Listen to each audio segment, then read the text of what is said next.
Saudi वली-ए-अहद शहजादा मोहम्मद बिन सलमान ने Berks इजलास में गजा की सूरत हाल पर गुफ्तगू करते हुए इसराइल को असलहा फराहम करने वाली ताकतों से मुतालबा किया कि इसराइल को असलहे की फराहमी बंद की जाए। उन्होंने कहा कि 1967 की सरहदों के मुताबिक एक आज़ाद फ़लस्तीनी रियासत के क़याम तक अमन का क़याम नागुज़ीर है। फ़लस्तीनी रियासत के क़याम के लिए संजीदा कोशिशें की जाएँ।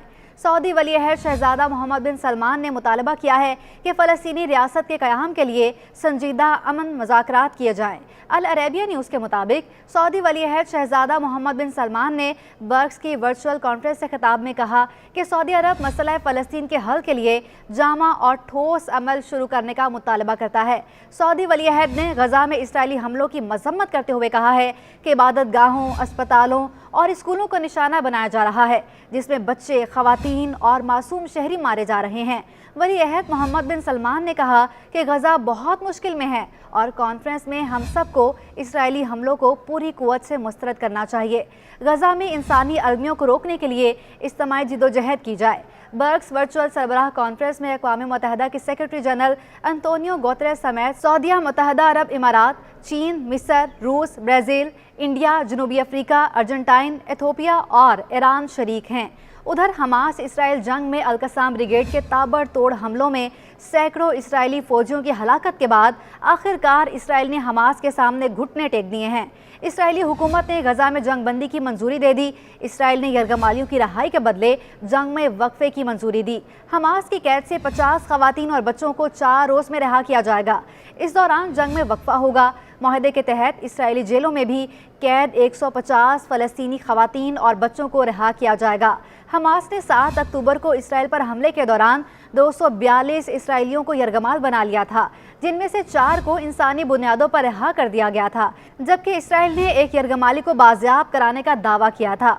उधर गजा में रात भर इसराइली बमबारी जारी रही। इसराइल के हमलों में इस्माइल हनिया का बड़ा पोता जमाल मोहम्मद भी शहीद हो गया। इससे पहले इस्माइल हनिया की पोती भी इसराइली बमबारी में शहीद हो चुकी है।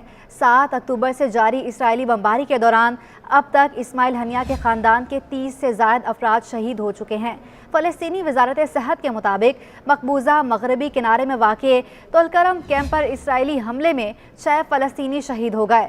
शहीद फ़लस्तीनियों को इसराइल की जानिब से ड्रोन हमले में निशाना बनाया गया था। इसराइली फोर्सेस के हाथों कल केलिया शहर के करीब एक और फ़लस्तीनी शहीद हो गया, जिसके इसराइल की ताज़ा कार्रवाइयों में मगरबी किनारे में शहीद होने वाले फ़लस्तीनियों की तादाद 7 हो गई है। 40 रोज़ के दौरान गजा में अब तक शहादतों की तादाद 14,100 से ज़ायद हो गई है।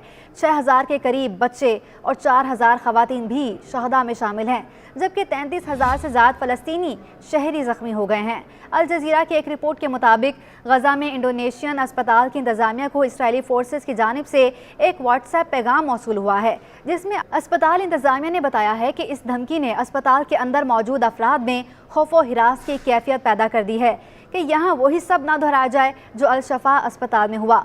वाज़ेह रहे कि हालिया चंद रोज़ के दौरान इंडोनेशिया के अस्पताल पर इसराइली फायरिंग से कम 12 अफराद जाँ बहक हो चुके हैं।